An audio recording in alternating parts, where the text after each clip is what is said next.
कि यहाँ पे जो कल का घटना हुआ है जिसमें यहाँ पे लैंड क्रूजर है जिसका मृत्यु हो गया, क्या कुछ बताए, क्या कुछ जानते हैं इस घटना के बारे में? देखिए, जानते भी हैं, पहचानते भी हैं और वार्ता करके समझौता भी कराए।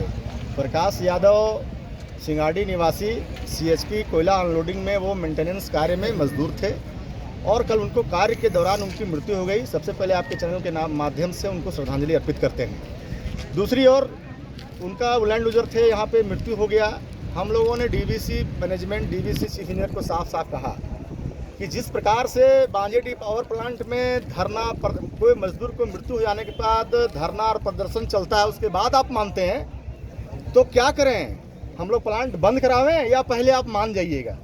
यदि आप बंद कराना चाहते हैं तो हम लोग बंद करा के जैसे करते थे दिखाएंगे, लेकिन यदि आप पहले मानते हैं तो अच्छी बात है। पैसा तो आपको देना ही होगा, मुआवजा इनके घर में नौकरी देना ही होगा। तो यहाँ के चीफ इंजीनियर इस बात को समझा।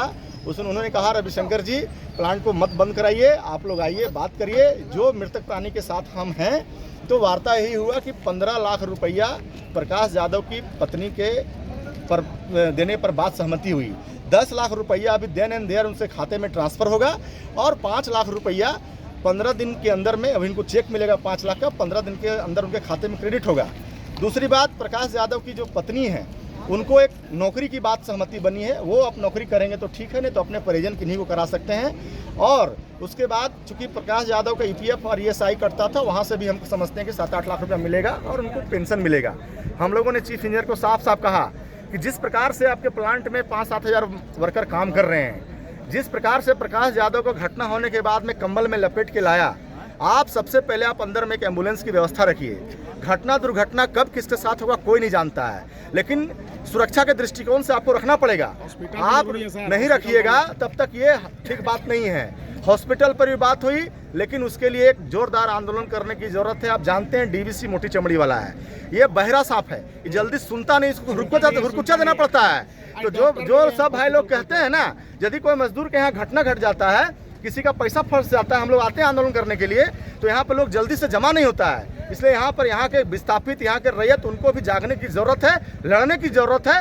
हर एक चीज से डीवीसी को हम लोग मनवाएंगे और करवाएंगे। ये हादसा जो हुआ कहाँ चूक हुआ, किसमें कमी था? देखिए, ये ट्रेन जो कोयला आता है, ट्रेन को जो बोगी काटने और जोड़ने का काम प्रकाश यादव करते हैं। तो ये कहिए कि अब ट्रेन का पायलट कितना दूर में है, वो उसको छुड़ा रहा है, जोड़ रहा है, उस दौरान में ट्रेन से बोगी से झटका लग गया।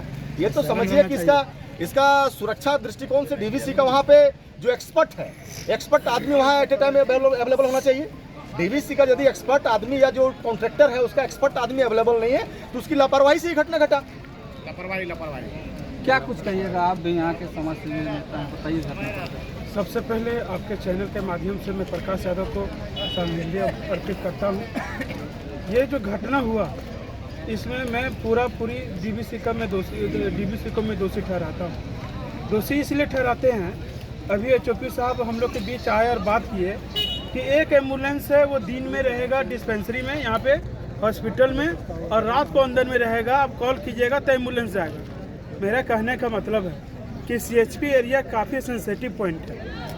यदि वो सेंसिटिव पॉइंट है और आए दिन घटना दुर्घटना होते रहती है, तो कहें नहीं डीवीसी एक वो एम्बुलेंस परमानेंट वहाँ पे दे और एक वहाँ पे डिस्पेंसरी का व्यवस्था कराए, ताकि वहाँ पर किसी भी तरह का घटना घटे तो फास्टैग उनको तुरंत मिल सके।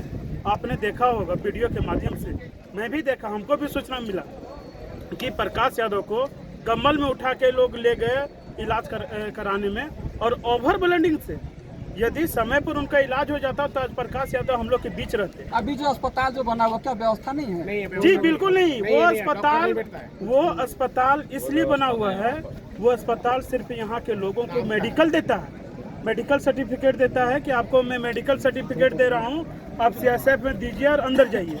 वो यहाँ पे इलाज के लिए नहीं बना हुआ है। इलाज के नाम पर यहाँ के लोगों के साथ छलावा हो रहा है। मैं यहाँ के तमाम प्रतिनिधियों से आग्रह करूँगा कि आप यहाँ के स्कूल को तो बेच ही दिए। स्कूल के बारे में मैं अभी इस समय में नहीं बात करूँगा, लेकिन अस्पताल जो कि जीवन देने का काम करता है, अस्पताल को दुरुस्त कीजिए और इतना मजबूत कीजिए कि यहाँ के घर का बेटा, यहाँ के विस्थापित जो अपना ज़मीन को दिए हैं, वो हम लोग से दूर नहीं जाए। आज सोचिए, आज प्रकाश यादव हम लोग के बीच नहीं है, उसके छोटे छोटे बाल बच्चा हैं वो किस तरह से ज़िंदगी गुजारेंगे, ये कल्पना वाला विषय है। ये CSR का फंड कहाँ जाता है? जो इस तरीके से देखा जाए कि व्यवस्था नहीं है तो CSR का फंड जा कहाँ रहा है? देखिए, जब हम लोग मुखिया थे 2010 में बने थे तो RNR कमेटी चलता था, अभी वही CSR हो गया। प्लांट भारत सरकार का ये कानून है, विस्थापन पुनर्वास नीति में कानून है कि प्लांट जहाँ भी प्राइवेट सेक्टर का प्लांट जिस क्षेत्र में लगेगा, प्लांट जितना पैसा वो कमाएगा उसका 2% लैंड लूजरों के इलाके में उसके डेवलपमेंट में खर्च करना है। डेवलपमेंट मीन्स स्कूल, पानी, सिंचाई, स्वास्थ्य, शिक्षा, रोजगार पर खर्च करना है। लेकिन मैनेजमेंट यदि प्लांट अभी करोड़ों रुपए में कमा है, ये 2% डीसी साहब का बंगला कोडरमा में चमक रहा है, जिला प्रशासन का बंगला चमक रहा है। क्या कर रहे हैं क्या विधायक सांसद? पैसा हमारे क्षेत्र में 32 गांव में ये काम होना चाहिए, वहां पे जाके क्यों चमक रहा है? क्या कर रहे हैं यहाँ का जनप्रतिनिधि लोग? सवाल उनसे जाके पूछना चाहिए आपको भी।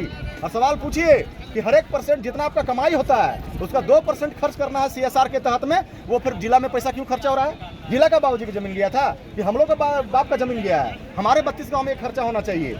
इसलिए मांग करेंगे DVC से कि अविलंब आप सुधर जाइए और CSR का पैसा इस 32 गांव में खर्चा करिए, जिला भेजने काम नहीं करिए।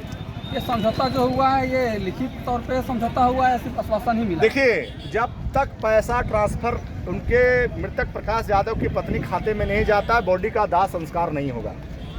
हम लोग भी DVC का ठगबुद्धि जानते हैं। यदि ट्रांसफर नहीं होगा तो कोई दूर नहीं है, 1 किलोमीटर पर घर है, हम लोग बॉडी रख बैठ जाएंगे। कंपनी का नाम क्या है? जो कंपनी काम कर रही थी CHP में काम कर रही है, कंपनी का नाम याद नहीं है, चूँकि हम लोग उतना हर यहाँ बहुत सारी कंपनियां काम करती है, ध्यान में नहीं आ रहा है। लेकिन यहाँ पर हम पकड़ेंगे चीफ इंजीनियर को ना, उनके अंडर में काम हो रहा है। हमने पकड़ा है मॉनिटर को और मॉनिटर आश्वासन दिए हैं और मॉनिटर चीफ इंजीनियर साहब बोले हैं कि 10 लाख रुपया अभी देने देर से खाते उसकी पत्नी खाते में ट्रांसफर होगा और 5 लाख रुपया चेक दे रहे हैं, वो 15 दिन के अंदर क्रेडिट हुआ। जिस तरीके से मृत्यु हुआ, जो हादसा हुआ है, कहीं ना कहीं ये स्वास्थ्य विभाग में मैनेजमेंट व्यवस्था नहीं होने की वजह से ही जानते नहीं। देखिए, जहाँ पे काम चल रहा है वहाँ के जो कॉन्ट्रैक्टर है, कॉन्ट्रैक्टर के द्वारा वहाँ एक्सपर्ट आदमी को, इंजीनियर जो उसका टेक्निकल नॉलेज वाला आदमी से काम कराना चाहिए।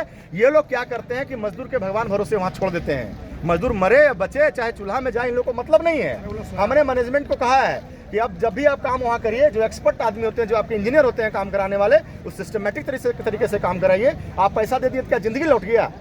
नहीं लौट गया। लेकिन क्या है, प्रकाश यादव के छोटे छोटे नन्हे मुन्ने 3 बच्चे हैं, कम से कम उनकी राहत आने वाला समय में हो, इसलिए ऐसा हम लोगों ने किया है। आप भी थोड़ा कुछ बोल रहे हैं, बताइए क्या कुछ बोल रहे हैं?